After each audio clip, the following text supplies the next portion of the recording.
أعوذ بالله من الشيطان الرجيم بسم الله الرحمن الرحيم الحمد لله رب العالمين والصلاة والسلام على رسولنا محمد وعلى آل سيدنا محمد بسم الله الرحمن الرحيم الحمد لله رب العالمين الرحمن الرحيم مالك يوم الدين إياك نعبد وإياك نستعين اهدنا الصراط المستقيم صراط الذين أنعمت عليهم غير المغضوب عليهم ولا الضالين آمين بسم الله الرحمن الرحيم قل أعوذ برب الفلق من شر ما خلق ومن شر غاسق إذا وقب ومن شر الفاسات في العقد ومن شر حاسد إذا حسد بسم الله الرحمن الرحيم قل أعوذ برب الناس ملك الناس إله الناس من شر الوسواس الخناس الذي يوسوس في صدور الناس من الجنة والناس صدق الله العظيم.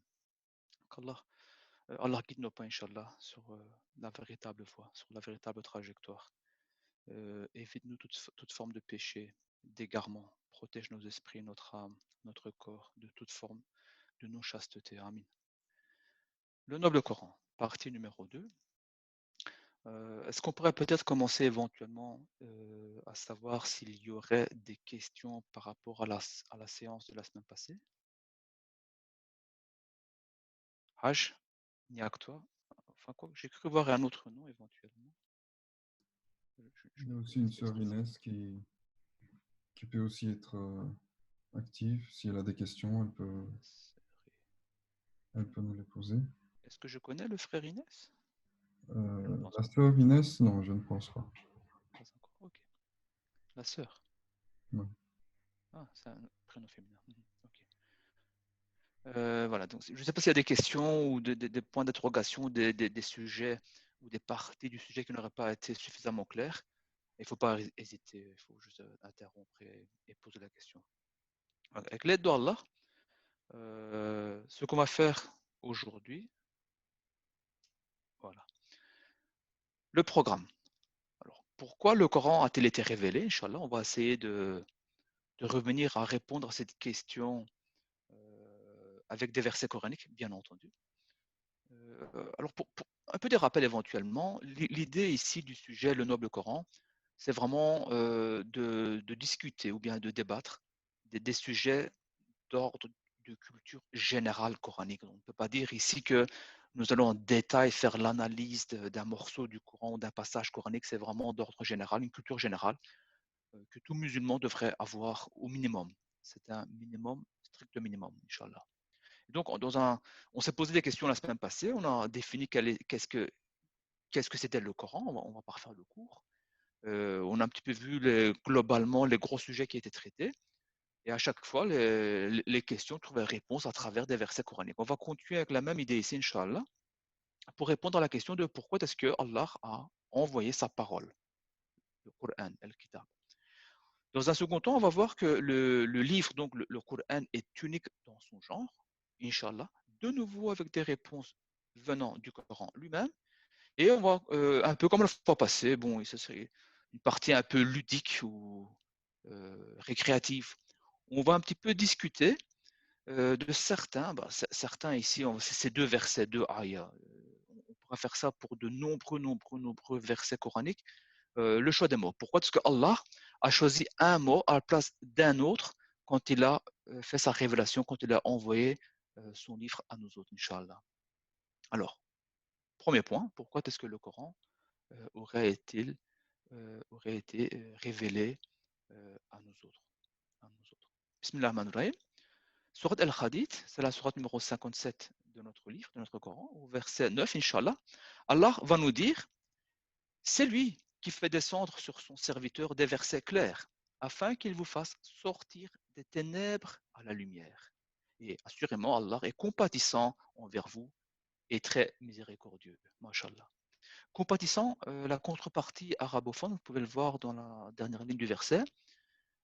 Inna Allah bikum la ra'ouf, raoufun, compatissant. Rahim, très miséricordieux.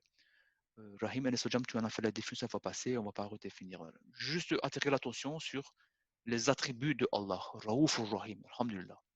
Donc Allah ici, qu'est-ce qu'il nous dit? Donc, rappelez-vous la question, pourquoi le Coran a-t-il été révélé? On répond, pour guider vers la lumière.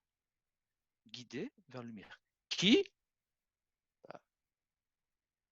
Ce sur qui le Coran a été révélé.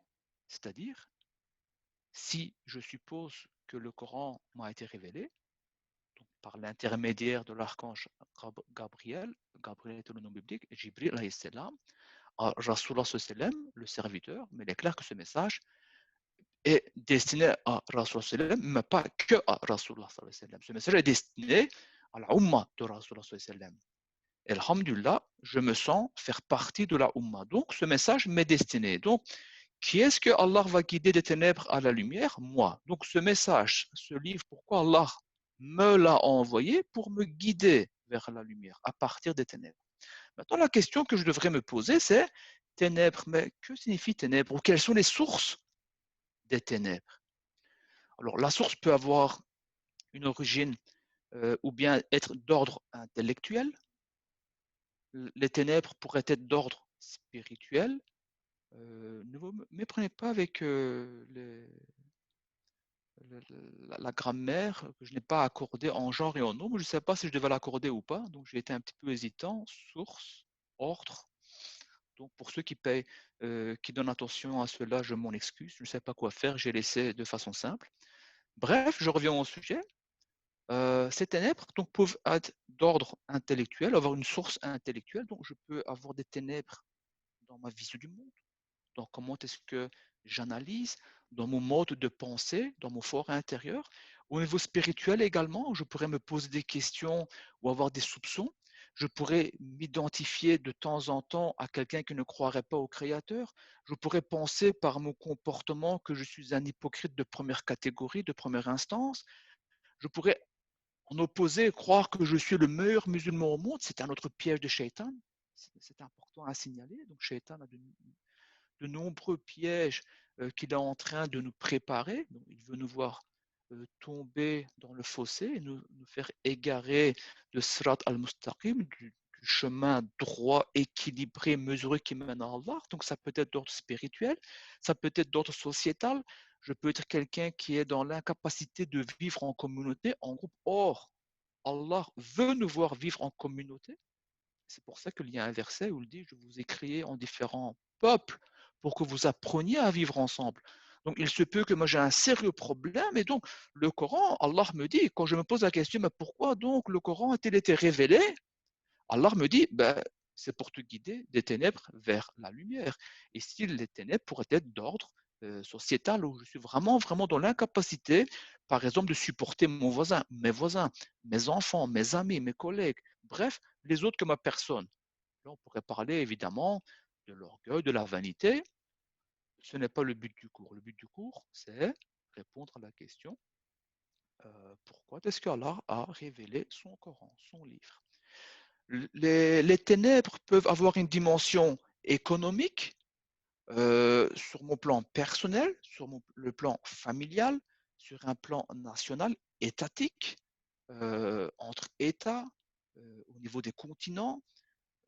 Nous connaissons des problèmes aujourd'hui, on va parler dans le détail, on est tous un petit peu au courant des problèmes que nous avons aujourd'hui, où il y a une mondialisation, une globalisation, où les producteurs locaux sont en train de tirer les sonnettes d'alarme, où l'islam vient avec des règles extrêmement précises et claires par rapport à une gestion économique éthique.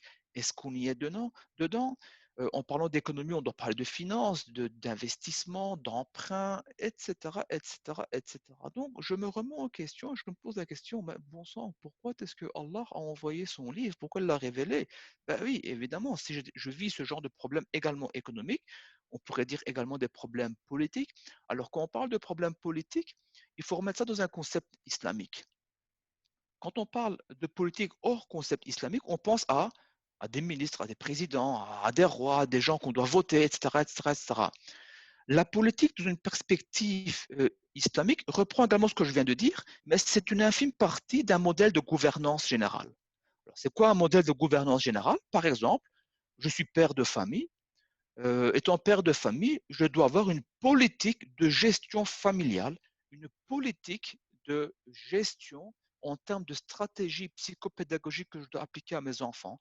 Donc, je dois réfléchir que mes enfants vont être des futurs personnes responsables de leur comportement vis-à-vis de notre Créateur, Rabbi Jalla Jalaluhu. Donc, je dois avoir une stratégie. Ben, cette stratégie fait partie de cela. Et je peux être dans une forme de ténèbres par rapport à cela. Par exemple, je peux complètement oublier qu'un jour, un de mes enfants doit arriver à un certain âge où Allah l'impose de prier. La semaine prochaine, de jeûner. Alors, 12 années, 13 années, 14 années se sont écoulées et je ne me suis jamais posé la question qu'un jour, mon enfant devrait être amené à adorer son Créateur. Mon Créateur, votre Créateur, notre Créateur. Ça, c'est une source de ténèbres. Je n'y ai jamais pensé. C'est un gros problème de ténèbres. Je suis en train d'éduquer mes enfants. Je les prépare à être de bons adorateurs de Allah sur le plan spirituel, mais je ne leur donne pas les moyens et les outils d'avoir une connaissance de ce monde, de ce bas monde, avoir une habilité artistique, artisanale, un travail en fait, être capable de décrocher ou de former par soi-même un travail. Alors je suis dans une forme de ténèbres. Pourquoi? Parce que notre prophète nous enseigne qu'on doit préparer nos enfants, qu'on doit voir nos enfants, pardon, comme de futurs adultes, des futurs qui vont reprendre le flambeau de prêcher la bonne parole, d'inviter les gens à l'islam, des personnes qui doivent être un rôle modèle pour autrui. Si je n'ai juste pensé qu'au jeûne, au zakat, au hajj, à la prière, à la salaire de mes enfants, en fait, je n'ai fait que 50% de mon travail. Et les 50 autres pourcents, j'ai failli à ma mission de responsable, de modèle de gestion politique familiale, de gouvernance, appelons ça. C'est une forme de ténèbres. Et le Coran, qu'est-ce qu'il me dit? Je suis là pour te guider de ces ténèbres vers la lumière. Inch'Allah. Comment? Je pense que vous avez déjà la réponse. On va arriver tout à l'heure. On pourra s'attarder longuement sur les ténèbres, la définition des ténèbres et la lumière également. Peut-être un dernier point. On entend malheureusement, par moment, peut-être je fais partie de ces gens également, dire je n'étais pas au courant, ou bien de toute façon je n'ai rien fait de mal. De toute façon je n'ai rien fait. Dans le modèle de la création de Allah, le vide n'existe pas. Le vide n'existe pas. C'est ainsi, par exemple, et ce modèle, on peut l'appliquer à toute chose. Ce modèle, vous l'appliquez à la création de la matière. Ce même modèle, vous pouvez l'appliquer à la manière dont l'individu, donc en l'occurrence moi et vous et moi, devons agir, bouger. Et vous pouvez appliquer ce modèle sur le monde spirituel, angélique. On a besoin d'action pour la continuité de la vie. Imaginez un instant, donc dans le modèle de la création de Allah, rappelez-vous un petit peu de vos cours de chimie, secondaire, quatrième, niveau quatrième secondaire. Quand vous parliez un petit peu des molécules, des électrons, des atomes, du noyau en fait, où dans l'atome, il y a l'électron qui gravite autour de son noyau. Imaginez un instant que l'électron ne gravite plus, qu'il s'arrête. Il fait grève, il ne travaille plus. C'est pas possible. Hein. Supposons que l'électron ne gravite plus autour de son noyau. Qu'est-ce qui va se passer? Il va se passer que l'univers va se rétrécir complètement, avoir la taille de l'œuf de l'autruche. C'est ça que ça veut dire. Ça veut dire la fin de la vie. Ce modèle, Allah l'a créé. Il l'a créé. Donc, le vide n'existe pas. Le vide n'existe pas, ça veut dire il faut être en action continue, continuellement faire quelque chose. Je reviens à ma personne spirituelle, je suis, alhamdoulilah, je suis musulman, en tout cas je m'identifie à être un croyant et un adorateur de Allah, qu'Allah accepte cette prière, Inch'Allah. Si je ne bouge plus, je ne fais plus d'action pour entretenir ce qui me définit comme croyant et adorateur de Allah, c'est la fin. C'est le début de la fin en réalité. Au même titre que l'électron qui ne bougerait plus. Vous avez un jardin, vous ne le travaillez pas, qu'est-ce qui va se passer? Il y a un terme que nous utilisons en langue française, c'est un terme erroné. Les mauvaises herbes vont prendre le dessus. Il n'y a pas de mauvaise création dans la création de Allah. Quand nous disons mauvaises herbes, ça fait allusion à quelque chose qui est inutile, or c'est extrêmement utile, mais nous n'en avons pas conscience. Qu'Allah fasse de nous des gens qui ont conscience de la création et qu'on puisse, par-delà un petit peu, apporter une couche éthique à notre vocable, à notre langage francophone, Inch'Allah. Donc les herbes qui sont appelées mauvaises, n'appelons pas ça mauvaises herbes, appelons des herbes qui poussent de façon naturelle, seules, sans entretien, vont prendre le dessus. Il n'y a pas de vide.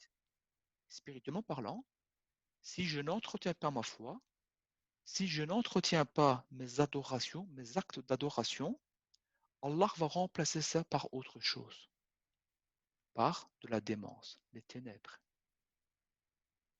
Pourquoi Allah a envoyé ce livre? Pour me guider vers la lumière. C'est quoi la lumière ici? C'est défini dans le verset.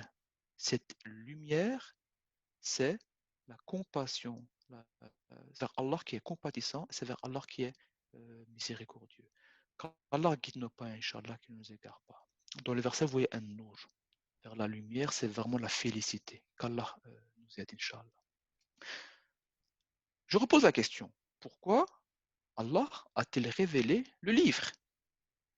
Al-Baqarah, c'est la sourate numéro 2 du Coran, au verset numéro 2, Allah répond.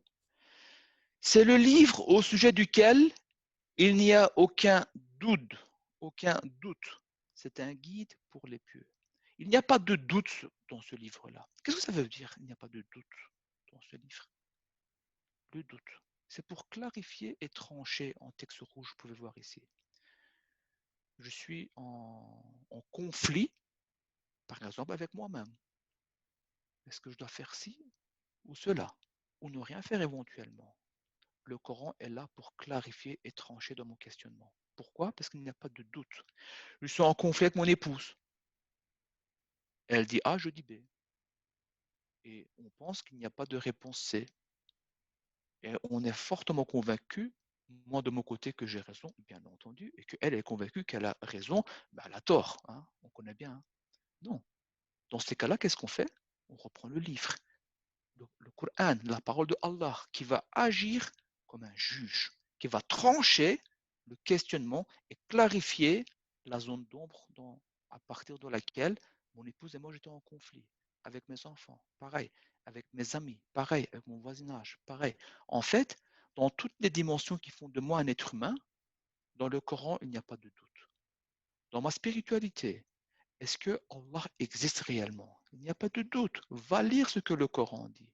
Analyse la manière dont le Coran a été structuré, a été révélé.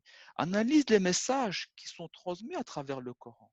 Analyse l'impact que le Coran a eu sur les communautés, sur les individus, et cela depuis 1439 années. Étudie, analyse, observe, il n'y a pas de doute. Analyse les vérités historiques que le Coran a révélées, dont Rasulullah sallallahu alayhi wa sallam était dans l'incapacité d'être au courant. Comment est-ce qu'il est au courant? Il n'y a pas de doute dans le Coran. Quand Allah décrit la psychologie de l'homme et ainsi de suite, qu'est-ce qu'il décrit? Il n'y a pas de doute. Si aujourd'hui quelqu'un a des substitutions par rapport à ça, des doutes par rapport à cela, qu'il aille consulter le Coran. Allah crie haut et fort, il n'y a pas de doute dans ce livre. Le Coran est là pour clarifier les zones d'ombre dans lesquelles on pourrait se trouver et trancher dans nos différences, Inch'Allah. Je vais revenir sur un facteur social, sur les socles de supériorité, mais ce sera tout à l'heure, Inch'Allah, dans un instant, dans la réponse numéro 4, avec l'étoile. Je me repose la question, mais pourquoi, bon sang, pourquoi Allah, le Créateur, a révélé un livre? An'am, sourate numéro 6, Aya, verset, guide, Aya, GPS 38. Nous n'avons rien omis d'écrire dans le livre. Ah, donc ce livre est là pour donner du sens. Donner du sens à quoi? Et quel était ce livre? Rappelez-vous le cours passé. L'image devrait normalement éveiller une notion dont nous avons longuement répété la fois dernière. Quel livre? Ou bien, quel livre au pluriel? Vous vous rappelez, quand on parle du Coran, nous avions dit que c'était le livre révélé. Et en parlant du matériel, on a parlé du livre créé. Que ces deux livres sont deux facettes d'une réalité appelée Allah. La réalité est Allah, l'unique, le tout-puissant, le parfait par excellence, celui qui n'oublie rien, qui n'omet rien. Et Allah dit, dans ce livre, on n'a rien omis. Est-ce qu'il précise quel livre? Non, Al-Kitab. Beaucoup de mufassirs pointent le doigt vers le Coran. On ne doit jamais oublier. Quand on parle de kitab dans le Coran, on parle en fait D'un kitab qui a deux facettes. Une facette, c'est le Coran que vous connaissez, les 600 pages que vous avez à la maison, ou peut-être certains dans leur tête, pas moi en tout cas. Et puis il y a l'autre facette, l'univers, le livre de la création. Et on va donner du sens à tout cela. Donc, la question, pourquoi Allah a-t-il envoyé le livre, le Coran? C'est pour donner du sens, puisque rien n'est omis, tout est dans ce livre, tout. Pourquoi est-ce que j'ai des besoins? Le Coran y répond. Le livre de la création y répond. Est-ce que la vie est apparue vraiment suite à, à la création d'un créateur ou bien suite à une succession hasardeuse d'événements? Ou bien est-ce que la vie a une source d'ailleurs, extraterrestre? Ou bien est-ce que c'est Mère Nature qui a donné la vie? Le livre n'a rien nommé, ça veut dire, un, observez, analysez ce qui vous entoure, mon corps, ce qui est dans mon corps, ce qui m'entoure, les insectes, les animaux, le règne végétal, la terre, les cieux, tout ce qui est sous les eaux, dans les eaux, ce qui est au-dessus, ce qui est dans le système solaire, dans la Voie lactée, et agrandissez, agrandissez. Observez. Ce cours, nous l'avons déjà fait, on va pas le refaire. Ça donne du sens. Maintenant, imaginez un observateur, donc un scientifique, qui veut observer un petit peu l'apparition de la vie sur la surface de la Terre en omettant de prendre en considération le Coran. Ce monsieur, tantôt va s'appeler Lamarck, tantôt va s'appeler Darwin, tantôt va s'appeler X, Y, Z. Mais dans tous les cas, d'autres vont le contredire. Ce qu'il faut, c'est avoir du sens à ce que c'est fait. C'est pour ça que le Coran dit, nous n'avons rien omis d'écrire dans le livre. Et à la question, pourquoi le Coran est-il révélé? Ben, c'est clair, c'est pour donner du sens à la vie. La fois passée, je ne sais plus si c'était avec vous ou c'était avec un autre groupe, je ne me rappelle plus, mais si c'était le cas, ça sera juste un rappel. Les scientifiques qui ne prennent pas en compte la réalité coranique, qui veulent juste observer la création, l'univers, le matériel, ces gens-là vont expliquer le comment des choses. Ils vont expliquer le comment des choses. Ils vont expliquer comment est-ce que les atomes d'hydrogène et d'oxygène vont se mettre ensemble pour former des molécules avec des forces de covalence, des électrons qui vont être échangés, qui vont s'attirer. Ils vont parler des forces d'attraction, des forces de la rotation, de la neutralité. Et puis que ces molécules, bon, aujourd'hui, on va les appeler eau, et ainsi de suite. Ils vont donc expliquer comment tout cela apparaît. Ils vont expliquer les stades moléculaires de l'eau ou bien du cycle de l'eau, et ainsi de suite. Mais ils ne vont jamais répondre à une question. Pourquoi? Pourquoi est-ce que l'oxygène et l'hydrogène acceptent de se rencontrer? Pourquoi est-ce que quand nous avons deux hydrogènes qui se mettent avec un oxygène, d'abord, de un, pourquoi est-ce qu'ils ont les propriétés de se mettre ensemble? Pourquoi est-ce qu'ils existent? D'où viennent ces propriétés? Comment elles se reconnaissent? Pourquoi elles se reconnaissent, pardon? Pourquoi est-ce qu'ils ont cette loi appelée les forces de covalence interatomiques pour se mettre ensemble? Pourquoi est-ce que nous avons de l'eau? Pourquoi l'eau est la source de la vie? Ainsi de suite, ainsi de suite. Ces questions, les scientifiques n'y répondent pas. Il n'y a pas de sens à cela. Et Allah dit, si vous voulez mettre un sens à tout cela, alors lisez le livre. Et le livre répond. Enfin, un dernier point de réflexion, et on va essayer de résumer euh, le, rappelez-vous, en introduction, on a dit qu'il y aurait trois thèmes à débattre aujourd'hui. Ici, nous sommes dans la thématique 1, Inch'Allah. Question, de nouveau, la même question. Pourquoi Allah a-t-il révélé le livre? Rabbi me dit, oh gens, ya ayyuhan nas, oh vous les gens, une exhortation vous est venue de votre Seigneur. Masha'Allah, alhamdulillah. On ne peut pas prendre ce verset à la légère, ce passage. Vous imaginez? Une exhortation m'est venue de mon Seigneur. Donc Allah me donne de la valeur et il m'envoie une exhortation. Vous comprenez ce que ça veut dire? Vous comprenez? Le roi de la Belgique vous envoie une lettre.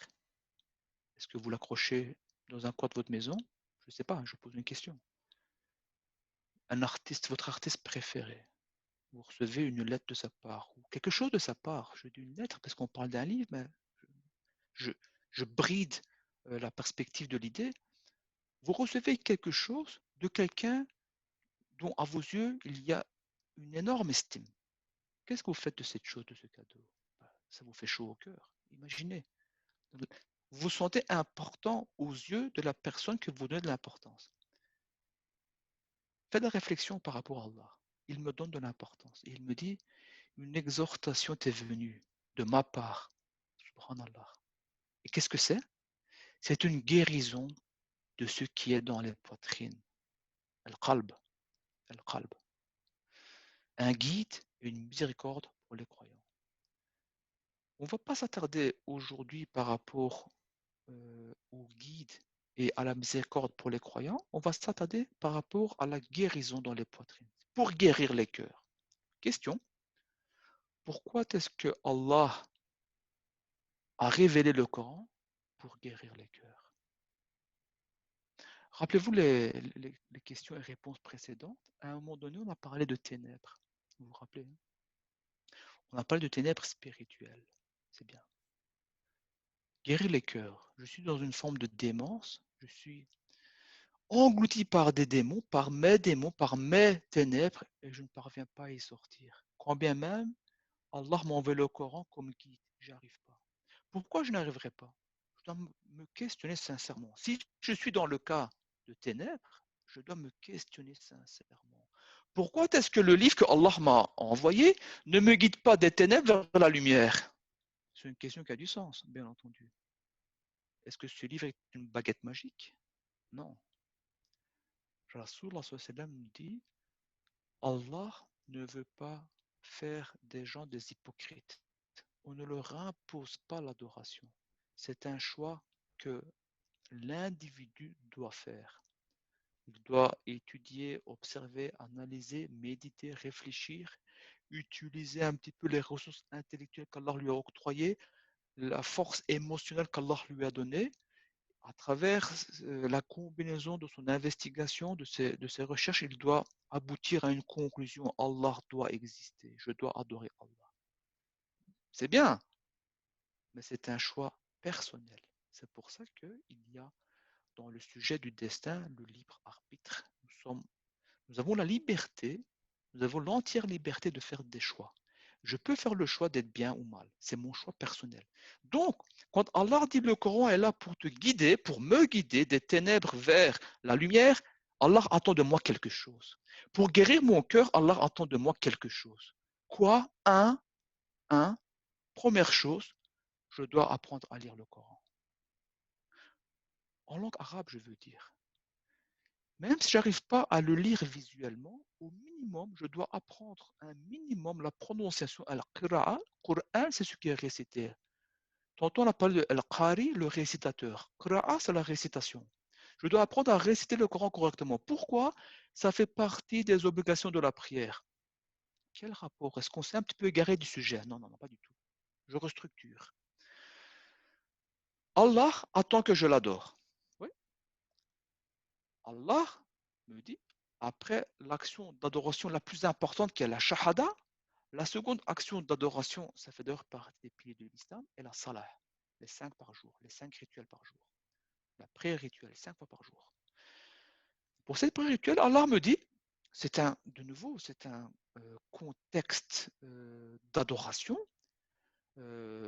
Pour ceux qui sont habitués à lire des ouvrages de fiqh, on va parler de F'al al-Mukhallafin, Farz, Wajib, Sunnah, Mustahab, Makruh, Mufsid, Ifsad. Mufsid, c'est pareil, Mubah, Mufsid. Ce sont les catégories du fiqh. Fard, ça veut dire ceci, fard, par rapport à une action d'adoration. Si le fard a été omis de l'action d'adoration disparaît. Revenons à la prière. La plus importante action d'adoration après la shahada. La prière. Pour qu'elle soit acceptée, tous les fards de la prière doivent être réalisés. Selon les mazhab, les écoles, il y a 12 ou bien 13 fards. Il y a un fard, on passe des détails, hein. Ce n'est pas un livre de fiqh.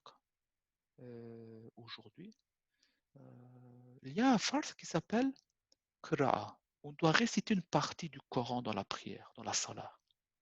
Si je suis dans l'incapacité, attention, je vais peut-être faire dire ce que je devrais déduire à la fin, je vais le dire à l'avance pour éviter toute forme de confusion. Imaginons que je viens d'être musulman aujourd'hui, je suis dans l'incapacité de réciter correctement le Coran. Il est clair que Allah est miséricordieux. Il va me donner du temps pour que j'étudie. Mais une fois ce temps écoulé. Alors pour certains, ce temps c'est un jour, d'autres c'est 2 heures, d'autres c'est une semaine. Déjà pour moi, ce temps pourrait être 3 mois parce que je suis un petit peu incapable de faire les choses correctement, en tout cas en termes de récitation ou de prononciation, d'articulation. Pour ces gens-là, on pourrait penser une période plus longue. Ça dépend un petit peu de l'effort personnel que je vais mettre. Mais je reviens maintenant à une personne normalement constituée, qui est déjà musulmane depuis un certain temps. Si cette personne a des problèmes de récitation, il faut vraiment se questionner sur la qualité de ses prières, sur la validation de ses prières. Je ne veux pas vous faire peur. Je ne veux pas vous faire peur, mais c'est une question que tout un chacun doit se poser. Est-ce que j'ai une récitation correcte? Donc, une action première que je dois faire pour que le Coran puisse guérir mon cœur. Qu'Allah, avec son Coran, son livre, sa parole, me guide des ténèbres vers la lumière. Action 1, je dois étudier au minimum une récitation minimale acceptable. Je ne dois pas être à la hauteur de Cheikh Abdel Basset, c'est pas ça, mais je dois avoir une prononciation. Les qad, je dois faire attention. Les za, les sa, les sa, les za, je dois faire attention. Le ha, le ha, le kha, je dois faire attention. C'est un minimum. Le sa, le sa, je crois que je l'ai déjà dit, c'est, il y a un minimum à faire attention. Pour que le Coran puisse guérir mon cœur. Estağfurullah, comme si le Coran était dans la capacité de guérir mon cœur. Je retourne ma phrase, je m'excuse, c'est une phrase distordue. Pour que mon cœur puisse être guéri par le Coran. Ça, c'est la bonne phrase. Pour que mon cœur puisse être guéri par le Coran, je dois apprendre à le réciter correctement. Pour que mes prières aient la qualité suffisante et acceptable pour l'acceptation par Allah de mon action d'adoration, appelez ça la en l'occurrence. 2, je dois exécuter les ordres et recommandations de ce livre. Donc, je vais un petit peu comprendre ce que Allah m'ordonne. Il m'ordonne de jeûner pendant la période du Ramadan. Amen, ya Rabbi. Si tu l'ordonnes, je vais jeûner. Il me dit, si tu es riche assez, riche ne veut pas être millionnaire, je suis riche. Ça veut dire que j'ai assez à manger, à boire, et je peux mettre même un petit peu de côté. Je suis dans l'obligation de payer une zakat. Ya Rabbi, tu me le dis, Amen. C'est un ordre divin. Je l'exécuterai, Ya Rabbi. Il m'ordonne de faire, Amen, je le ferai. Il m'ordonne de faire, Amen, Ya Rabbi. Je dois le faire et je le ferai. Il m'ordonne ou il m'interdit de boire de l'alcool. Ya Rabbi, tu l'as interdit. Point de question sur tes interdictions, je ne boirai pas. Ne mange pas cela, Ya Rabbi, je ne mangerai pas, tu me l'as interdit. Ne prononce pas de vulgarité, je ne ferai pas, Ya Rabbi. Ne dérange pas ton voisinage, je ne ferai pas, Ya Rabbi, puisque tu me l'ordonnes. Ne fais pas ça, ne fais pas ci, je le ferai, Ya Rabbi. Deuxième action, exécuter les ordres de ce livre et me détourner des interdictions de ce livre. Troisième action, pour que mon cœur puisse être guéri par le Coran. Rappelez-vous le contexte. Pourquoi Allah a envoyé le Coran? Pourquoi il l'a révélé? Pour guérir les cœurs. Mon cœur, pour qu'il puisse être guéri, je dois le préparer à cela. Je dois le préparer. Troisième action, khuluqul Qur'an. Ça veut dire quoi? Vous savez, khuluqul Qur'an, ça veut dire ceci. Un jour, Sayyidina Ibn Mas'ud, c'est un sahaba, il est populaire pour sa connaissance coranique, pour sa récitation coranique et pour sa faculté à extraire des valeurs juridiques du Coran. Fiqh, valeurs juridiques du Coran. Après le décès de Rasulullah sallallahu alayhi wa sallam, il va voir notre sainte mère, Sayyidatina Aisha radiallahu anha, il lui dit, oh notre mère, pourquoi est-ce qu'on appelle mère l'épouse, en réalité mère les épouses de notre saint prophète? C'est comme ça qu'on nous a dit. Les épouses de notre saint prophète sont les mamans de la Ummah. Sont les mamans de la Ummah. Et un jour, un savant contemporain dit ceci en parlant d'une des épouses de Rasulullah et de « Oh ma chère mère ». Il se pose la question en pleine prêche. Et si ma mère m'entendrait, elle serait jalouse que j'appelle maman quelqu'un d'autre. Et là, c'est merveilleux en fait. Il dit, l'épouse de Rasulullah sallallahu alayhi wa sallam, c'est ma mère spirituelle. Et toi, ma chère mère, sa maman n'est pas dans la mosquée, donc il est en train de parler, c'est ma mère biologique. Donc j'ai une mère biologique et j'ai une mère ou des mères spirituelles. Rasulullah sallallahu alayhi wa sallam ayant plusieurs épouses, mashallah. Ça, c'est la politesse, c'est le respect. Donc ce grand sahaba va voir notre chère mère, radiallahu anha, et lui dit, notre chère mère, Rasul sallam, à la mosquée, on le côtoyait, on savait quel imam il était. En dehors des prières, il nous donnait des consignes, des instructions, il nous guidait, il nous aidait à améliorer notre vie. Donc, en tant que personne de beau conseil, nous savions qui il était. À l'extérieur, quand nous devions faire des courses, des achats, faire nos activités de travail ou que sais-je, on le voyait. Donc, en termes de ouvriers, employés, commerciaux, tous les adjectifs que vous voulez, on savait comment il était. Nous avons été à maintes reprises attaqués par des ennemis, on a dû nous défendre. Sur le champ de guerre, en tant que général, capitaine, guerrier, nous savions comment il était. Et il cite comme ça de nombreux exemples. Il dit, mais il y a quelque chose que nous ne savons pas. À la maison, comment était-il, Rasulullah sallallahu alayhi wa sallam? Ce n'a pas un rapport direct avec le sujet, mais cette question est capitale pour nous aider à guérir nos cœurs avec l'intermédiaire du Coran. C'est une question capitale. On se questionne sur comment était Rasulullah sallallahu alayhi wa sallam pour aligner notre vie avec celle de notre saint prophète et être en résonance. Être en résonance. Résonance, ça veut dire ce que ça veut dire. Vous avez à faire une recherche sur le terme résonance. C'est une notion physique où l'énergie est démultipliée. Être en résonance spirituelle. Et notre sainte mère dit, je suis choqué, ya Ibn Messoud. Toi, tu es bien Ibn Messoud. Celui qui a récité le Coran à Rasulullah sallam, qui l'a fait fondre en larmes. Tu es parmi la Ummah de notre saint prophète, de mon cher époux. Tu fais partie des personnes qui connaissent le mieux le Coran. Il dit, oui, mais alors, tu sais comment était mon cher mari à la maison? Puisque lui est un Coran ambulant, un Coran sur pied. Khuluqul Qur'an. Khuluqul Qur'an. Le caractère, l'éthique coranique, le comportement coranique. On ne vit que par le Coran. On ne jure que par le Coran. On ne pense que par le Coran. On ne parle que par le Coran.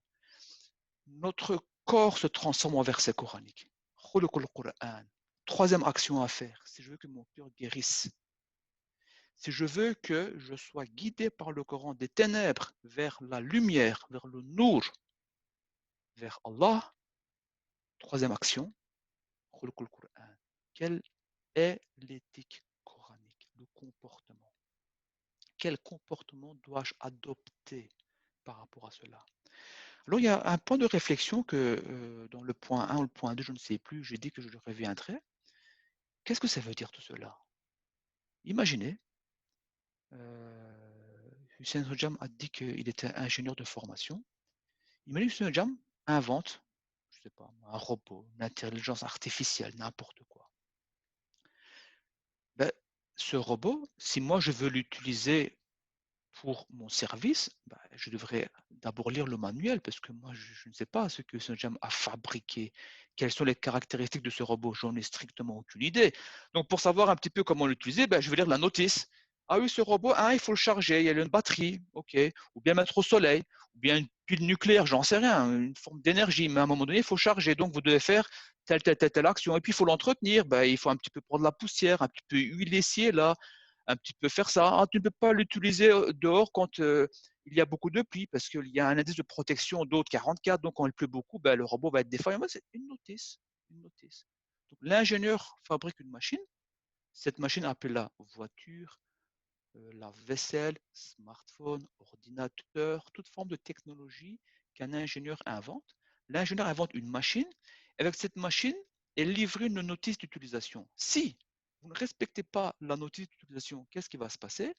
Donc, je suis face à mon ordinateur, Et quand je l'ouvre, personne ne lit la notice, cela dit. Mais supposons que quelqu'un lise la notice. Attention, cet ordinateur fonctionne sur une batterie et cette batterie a une durée d'heure de 8 heures et après il faut charger. Attention, la prise électrique doit être sur un courant de 230 volts 50 Hz. Et moi je me dis, j'habite pas loin d'une centrale nucléaire, j'ai pas le temps, il faut que je charge mon portable en 1 minute parce que je dois partir et j'ai pas le temps parce que quand je mets le câble, il se charge en 4 heures, 5 heures, ça prend beaucoup de temps, j'ai pas le temps. Alors je vais à la centrale nucléaire, d'accord, et puis je prends mon câble et je le connecte. Qu'est-ce qui se passe à votre avis? Bon.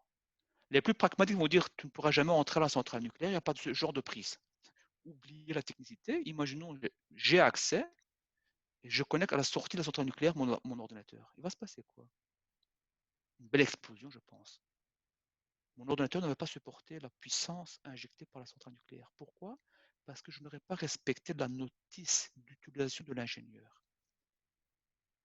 Si je suis une machine dont l'ingénieur est Allah, Allah m'a envoyé la notice d'utilisation pour que cette machine soit utilisée correctement. Quand Allah m'ordonne de faire quelque chose, c'est l'entretien de cette machine en réalité. Quand Allah m'interdit de faire quelque chose, c'est comme l'ingénieur qui m'en garde. Fais gaffe, tu te branches sur du 230 volts 50 Hz, ni plus ni moins. Autrement, je ne suis pas responsable des dégâts. C'est ce que Allah me dit. Ne respecte mes consignes d'interdiction. Sinon, gare. Et tu seras toi responsable des dégâts.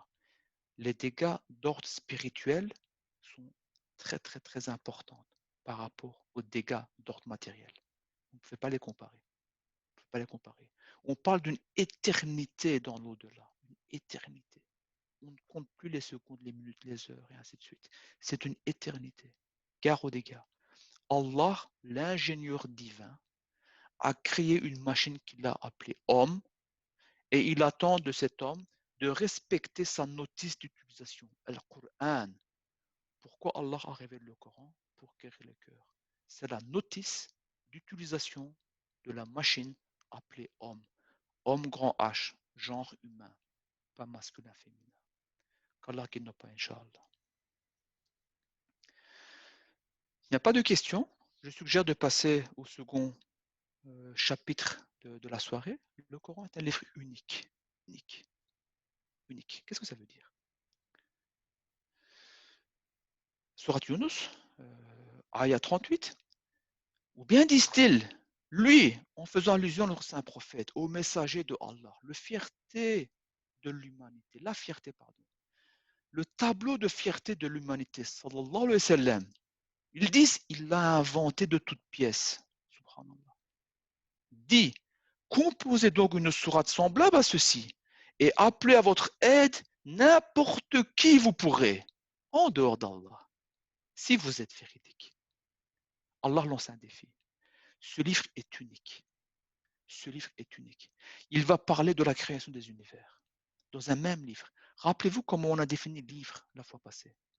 Dans un même livre, on parle de toutes sortes de choses. Rien n'a été omis. On parle des insectes, on parle des animaux, de la végétation, de l'apparition de la vie. On parle de la psychologie, on parle de la sociologie. On donne des consignes de pédagogie, de psychopédagogie. On donne des questions de gestion, de modèles de gestion étatique. On donne des consignes par rapport à des modèles de gestion politique, à de la gouvernance familiale, à la gestion, à la relation qu'on devra avoir entre les individus pour former une société qui est en cohésion, pour vivre en paix, dans un havre de paix. Un seul livre, 600 pages, c'est un condensé d'informations. Et Allah lance le défi. Si vous êtes véridique, donc véridique, si vous ne mentez pas, c'est surprenant, hein? Donc, si vous êtes véridique, Allah dit à ceux qui osent prétendre que Rasulullah sallallahu alayhi wa sallam a inventé ce livre par lui-même. Allah lance un défi. Mais si vous dites la vérité, c'est très simple. Ramenez pas un livre, une sourate, un chapitre, quelques lignes, pas plus. Une sourate. Prenez la plus courte. Kafar. Inna a'tayna kal kafar. puis ça continue, c'est une ligne. Ramener quelque chose de semblable. À travers l'histoire, beaucoup ont essayé. Combien ont réussi? L'histoire est là pour en témoigner. Personne. Même ceux qui ont suivi la période, la décennie après le décès de Rasul, il y a eu plein de faux prophètes. Sayyidina Abu Bakr a combattu ces faux prophètes. Certains d'entre eux, soi-disant, inventaient des versets. Même leurs épouses se moquaient d'eux. Al-fil, ma'al-fil, wa ma adraka mal-fil. Quelqu'un s'est inspiré de Al-Qariya, Mal-Qariya, wa ma adraka mal-Qariya. Il s'inspire, déjà il l'invente pas, il s'inspire, il change. Oh, est-ce que tu sais c'est quoi un éléphant? Mais comment pourrais-tu savoir ce qu'est un éléphant? Un éléphant, il a une longue trompe, une courte queue, de grandes oreilles. Son épouse a écouté. C'est ça ta sourate. Si tu sors avec ça devant les gens que tu as menti étant faux prophète, ben, ils vont plus croire en toi. Même son épouse se moque de lui. Ce défi est toujours lancé avec les intelligences artificielles d'aujourd'hui, avec la possibilité d'écrire des livres. Imaginez une machine qui serait capable, à une vitesse presque proche de la vitesse de la lumière, de faire la combinaison de tous les mots possibles et imaginables dans tous les sens. Ce qui veut dire que toute l'histoire de l'humanité pourrait être écrite pour une coïncidence simple. Vous comprenez ce que ça veut dire? Même cela, c'est impossible d'avoir quelque chose de similaire à ce livre-là. On le lit, on est apaisé. On le lit, on est apaisé. On a des problèmes, on se sent apaisé. On a des questions, on retrouve les réponses. Et les sujets traités, la manière dont ils sont traités, et ainsi de suite, ainsi de suite. Pour discuter de tout ça, il faudrait faire une dizaine de cours, voire une quinzaine de cours sur le Coran, en détail. Ce n'est pas le but de la portée de ces assises dans ce contexte, c'est vraiment de la culture générale. Passons enfin au dernier chapitre. Alors, question, ça fait donc plus ou moins 1 heure que nous sommes à l'écoute. Si je Question, peux, en toute franchise. si je peux Est-ce qu'on juste, arrête? Ah, s'il te plaît, s'il te plaît. juste intervenir ici, peut-être pour, parce que tu as parlé des bienfaits du Coran dans le sens relaxatif, donc qui nous relaxe à la lecture ou à l'ouïe quand on l'écoute. Non seulement les paroles sont divines, donc elles nous relaxent, mais lors de la lecture, les anges viennent aussi écouter. Que l'on lise ou bien que l'on mette d'un enregistrement. Donc, ce bienfait vient non seulement de la divinité que comportent ces phrases, mais aussi de la présence des anges qui nettoient, qui purifient les mauvaises ondes qu'on a dans ce lieu. Donc, un petit conseil peut-être, même si on quitte sa maison, un endroit qui nous est propre, toujours laisser un fond peut-être de Coran pour justement nettoyer ces ondes négatives et y laisser, quand on arrive, une jouissance positive. Voilà, c'est juste une petite parenthèse, je suis désolé. Merci, Odjan. Et dans le jargon technique, ça s'appelait Sekina. Exactement. Sekina, machallah. Hodjam, j'aimerais reformuler ma question de savoir si nous sommes fatigués et nous arrêtons ici pour reprendre une prochaine fois, la prochaine fois, ou bien nous J'attends, terminons. j'attends les commentaires, voir si on termine. Je crois qu'il nous reste 2 ou 3 diapositives. C'est ça. Ça veut dire 15 à 20 minutes. Ya Yuhel Nas, vous avez 1 minute pour répondre. Go, no go. J'ai déjà un continuons, go. Donc, on a l'air... Inch'Allah. voilà. Inch'Allah.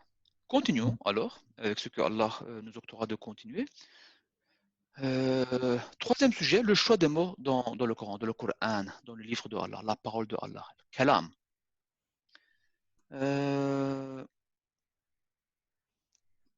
Vous pourriez vous poser la question, quel rapport avec ça et les chapitres précédents? On parle de culture générale. On parle de culture générale. Et dans tous les chapitres traités jusqu'à présent, et celui-ci en l'occurrence, nous allons maintenant aborder, Ce qui est important, c'est que ces notions vont se consolider les unes les autres pour nous pousser à arriver, nous-mêmes, et les gens qui nous côtoieraient, qui nous questionneraient sur la véracité coranique, vont pousser les gens à arriver à une même conclusion. Ce livre ne peut être la parole d'un homme. Ne peut pas être. C'est impossible. Ça ne peut que être une parole divine. Que être une parole divine. Strictement rien d'autre. On va prendre deux exemples ici, simplement. Que deux exemples. De nouveau, on pourrait prendre des exemples beaucoup plus nombreux en termes quantitatifs, beaucoup plus nombreux. Mais on parle de culture générale, pas d'approfondissement. On va se limiter à deux exemples. Une chose que vous connaissez, Alfil, le premier passage, Alam tara kayfa fa'ala rabbuka bi ashabil fil. N'as-tu pas vu comment ton Seigneur a agi envers les gens de l'éléphant? Alors, une parenthèse, l'histoire de Ashab al-Fil ne va pas rapporter quelque chose d'extraordinaire ici. Beaucoup d'entre vous la connaissent déjà. Pour ceux qui sont intéressés, soit vous retournez dans les sources de lecture pour lire cela, ou bien on essaye de le réexpliquer avec les détails nécessaires à la compréhension profonde des mots choisis ici pour le comprendre, mais une prochaine fois. Mais en gros, il y a ici un complot qui se fait vers les gens de la Kaaba. Une armée, Abraha, c'est un puissant homme vivant dans le Yémen, Yémen d'aujourd'hui, et qui est extrêmement la popularité de la Kaaba, popularité venant de l'invocation de Sayyidina Ibrahim alayhi salam, il veut anéantir cela. Il y a une armée d'éléphants. Alors, comment voir un éléphant avec la technologie d'aujourd'hui? Vous êtes sur un champ de bataille aujourd'hui, ben vous avez des tanks, vous avez des F-16, quoique les F-16 sont démodés, c'est des nouveaux F-34 maintenant, je pense, ou je ne sais plus, des avions de chasse, voilà, un peu ça comme ça. Ce sont des technologies lourdes de destruction massive, dans tous les cas. Ben, à l'époque de la technologie, un éléphant est un tank, un cheval est un avion de chasse. Donc, pour les correspondances en termes de technologie contextualisée. Donc, il a une armée d'éléphants, une armée de chars. Elle veut abolir, démolir, détruire, raser complètement la Kaaba de la surface de la Terre. Il va se passer, les oiseaux vont arriver par groupes, et ainsi de suite. Et le plan diabolique de Abraham va être anéanti. En tout cas, il ne va pas pouvoir l'exécuter. Cela a tellement marqué les gens vivant dans la péninsule arabique de l'époque que c'est devenu une forme de calendrier. Tu sais, le jour de l'éléphant, l'événement de l'éléphant, ben avant 10 jours. L'événement de l'éléphant après, et c'est même ainsi qu'on va se rappeler du jour de la naissance de notre saint prophète. Autant de jours, certains disent 40, après l'événement de l'éléphant. C'est un moment important dans l'histoire des gens vivant en péninsule arabique. Voilà. L'histoire consiste, résumée en quelques mots. Longue histoire, je vous invite à lire ou demander une assise par rapport à ça. Où on pourra faire l'exégèse, la tafsir complète de la sourate Al-Fil également. 3 points d'attention, Inch'Allah. Premier point d'attention, Alam Tara. C'est déjà traduit au-dessus. N'as-tu pas vu? Le Coran est adressé à qui en réalité? Donc, Jibril alayhi salam ramène la parole de Allah à Nabi, Nabiullah, Rasulullah sallallahu alayhi wa sallam. Et puis, Rasulullah sallallahu alayhi wa sallam, cette parole va l'enseigner aux gens. D'une part, aux gens pour les inviter à l'islam, d'une part à sa umma, aux gens qui croient déjà en l'unicité d'Allah et en la prophétie, la véracité de Rasulullah sallallahu alayhi wa sallam. Rasulullah sallallahu alayhi wa sallam n'a pas vu l'événement de l'éléphant. Et Alam Tara, n'as-tu pas vu? En réalité, on s'adresse ici directement aux gens qui donnent une grande importance à cela. Et on leur rappelle ce qu'il s'est passé quand on s'attaque aux vérités de Allah, quand on s'attaque à l'unique. On rappelle, n'as-tu pas vu? Et on attire l'attention des gens sur une réalité. Fais gaffe, ne défie pas. Fais attention. Pour recomprendre complètement, il faudra faire l'exégèse, parce qu'à la fin, on parle vraiment, vraiment du complot qui était par rapport à la Kaaba. Ici, c'est dans un contexte de complot par rapport à la vie de notre saint prophète et des musulmans de l'époque. Alam tara, n'as-tu pas vu? Ici, Allah aurait pu utiliser d'autres termes. Te rappelles-tu de l'événement des éléphants? Non, c'est n'as-tu pas vu?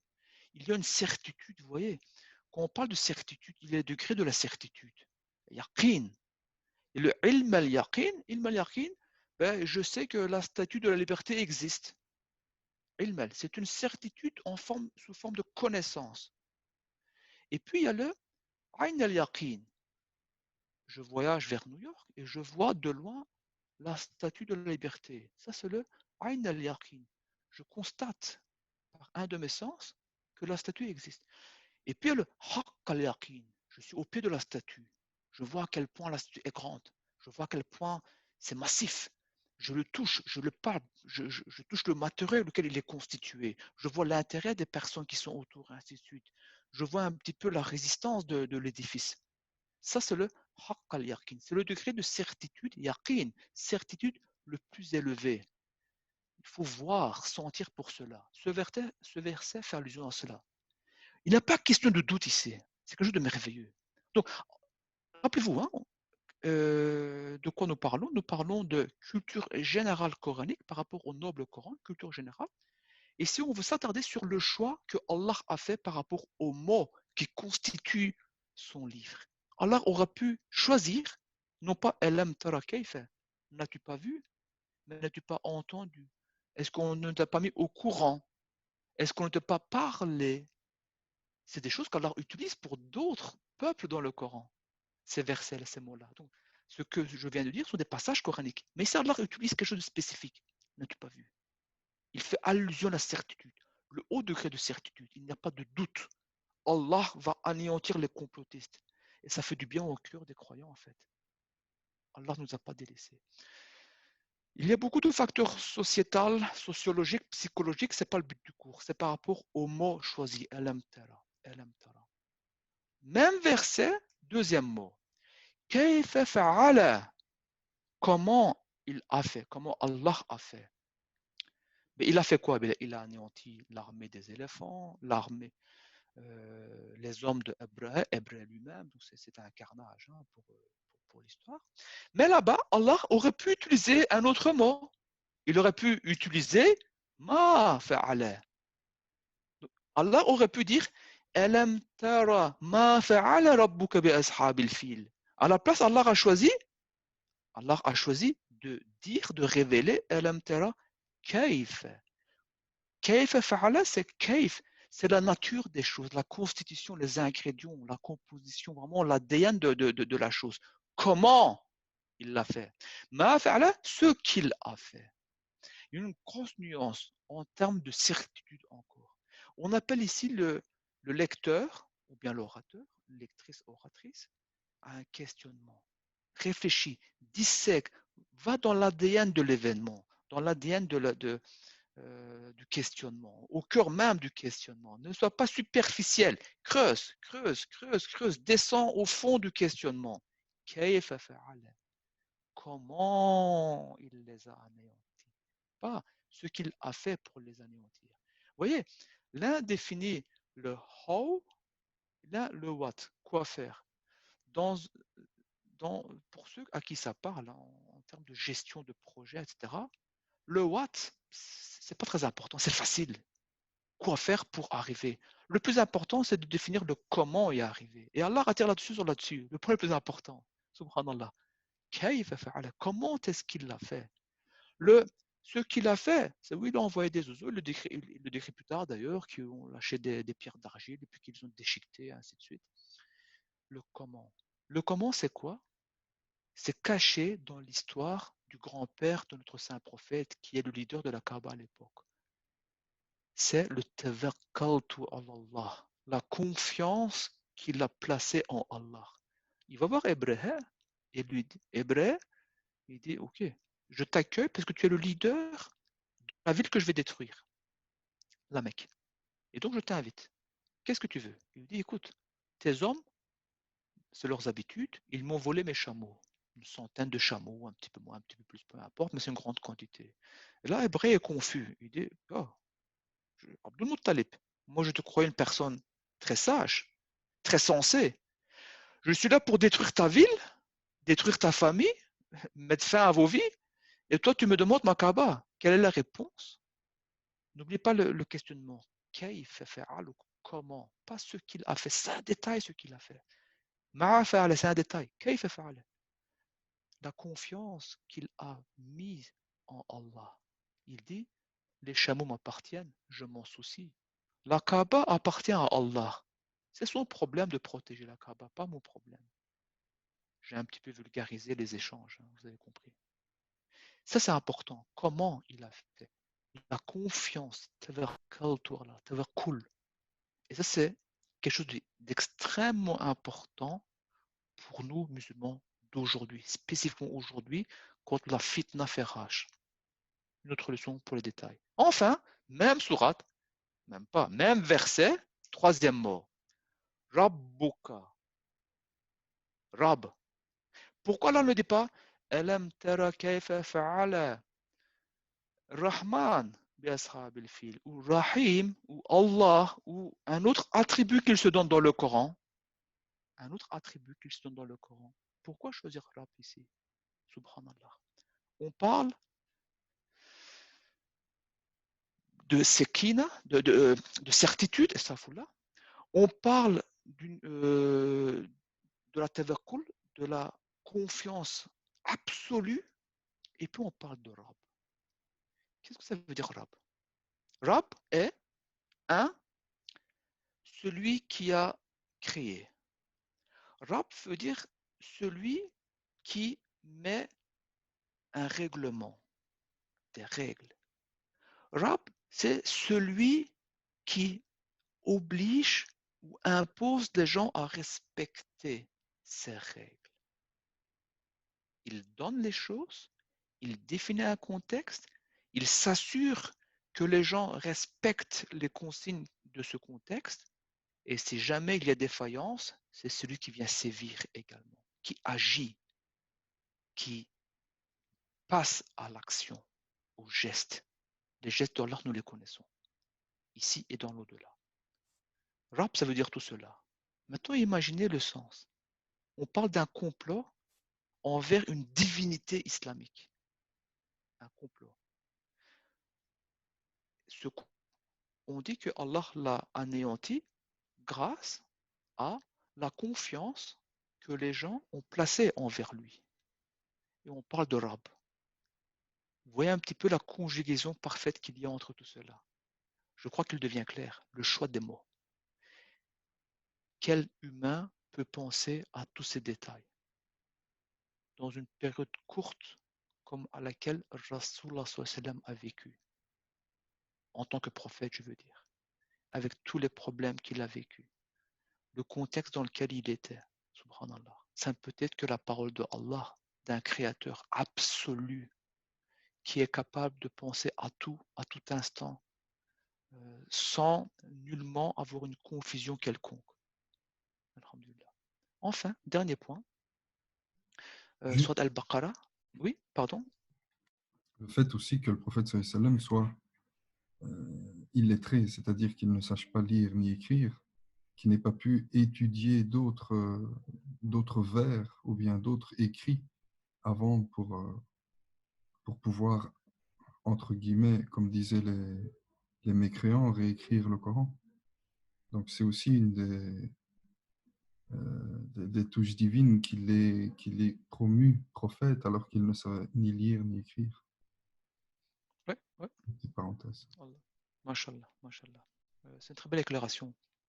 Et je ne voulais pas le dire, mais ce jam a ouvert une nouvelle dimension. Les orientalistes vont dire que Rasul sallam, pendant 2 années durant, il est resté dans une synagogue où il a étudié les sciences Ahlul Kitab, donc les anciens livres. Donc la Bible dans son entièreté et la Torah. C'est vraiment la Bible dans son entièreté. La Bible, c'est le Nouveau Testament et l'Ancien. Il les a étudiés, ce qui leur a donné une connaissance très détaillées, des choses expliquées dans le livre, dans les autres livres, et qui les a retranscrites dans le Coran. Or, la réponse est extrêmement simple. Rasulullah sallallahu alayhi wa sallam, avant d'être prophète, dans toute sa vie, il n'a quitté la Kaaba que 3 fois. Que 3 fois. 2 fois étant enfant, une fois avec sa maman pour visiter la tombe de son défunt papa. D'ailleurs, en rentrant, sa maman est décédée également. Il n'avait que 6 ans, entre 5 et 6 ans. Une deuxième fois, à l'âge de 12 ans, avec son oncle Abdul Muttalib, quand il devait faire des échanges commerciaux dans une région proche de la Syrie d'aujourd'hui, où il y a donc un rahib, un prêtre, Bahira, qui l'a reconnu, le nom c'est Bahira, qu'il a reconnu les signes de la prophétie. Il a demandé expressément à son oncle de le faire repartir parce qu'il craignait pour sa vie. Et une fois à 25 ans, il était à la tête de la caravane commerciale de sa future épouse. C'est les 3 fois lesquelles il a quitté la Kaaba et jamais seul, toujours accompagné. 6 ans, 12 ans, 25 ans, toujours accompagné. Et personne ne l'avait discuté de ce genre de sujet. Voilà. Il y a encore beaucoup d'autres choses par rapport à la véracité. Inch'Allah, si Allah donne de la vie et si le besoin est suscité, on pourra discuter en long et en large de la véracité du message de Rasul sallam. Il y a beaucoup d'argumentation, Inch'Allah. Beaucoup d'argumentation. Enfin, venons à la dernière sourate, Al-Baqarah, dernière sourate de cet exposé, je veux dire. Verset 26. Le choix des mots, rappelez-vous le choix des mots. Culture générale du noble Coran, le choix des mots. Certes, Allah ne se gêne point de citer, vous avez l'image, vous avez compris de quoi on parle, hein, n'importe quoi, un moustique ou quoi que ce soit au-dessus. Moustique. Quel mot est utilisé ici dans la sourate par rapport au mot moustique? C'est à la deuxième ligne à la fin. Ba'udatan. Allah aurait pu utiliser donc Inna Allah la yastahi ay yadriba mathalan ma ba'udatan fama fawqaha. Allah aurait pu dire, je reprends de la fin, mathalan ma ba'udun fama fawqaha. Je reprends du milieu, hein, donc vraiment la deuxième ligne. Mathalan ma ba'udun fama fawqaha. Allah aurait pu utiliser ba'oudun, il a utilisé ba'oudatan. Quelle est la différence entre les deux? Ba'oudatan est un mot féminin, ba'oudun est un moustique, est un mot. C'est un moustique féminin, c'est la femelle. Ba'oudun, c'est le moustique mâle. Je vais juste vous donner une information qui vient, dont la source est mentionnée ici, mais cette source, vous la retrouvez sur tous les sites d'information traitant du règne des insectes. L'information est la suivante. Les moustiques mâles ne piquent jamais.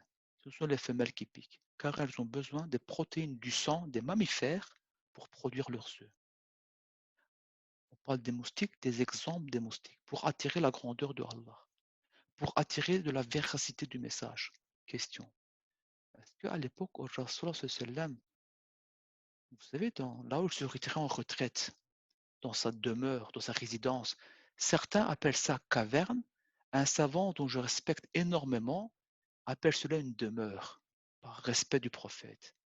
Ceux qui disent caverne ne font pas du péché, mais j'aime bien cette approche de ce saint savant qui appelle ça une demeure, une résidence, hiranouj. Quelqu'un pourrait se dire, ah oui, mais quand le saint prophète était dans sa demeure, hiranouj, dans sa résidence, il avait fabriqué un télescope, il avait analysé que les moustiques étaient sexués et que le mâle, en fait, ne venait jamais piquer. Ce sont les femelles qui piquent parce qu'elles avaient besoin de féconder leurs œufs, de produire leurs œufs. Il a fait son laboratoire et il a analysé. Ça n'a ni queue ni tête, bien entendu. Ce verset ne peut être révélé que par celui qui a créé l'insecte.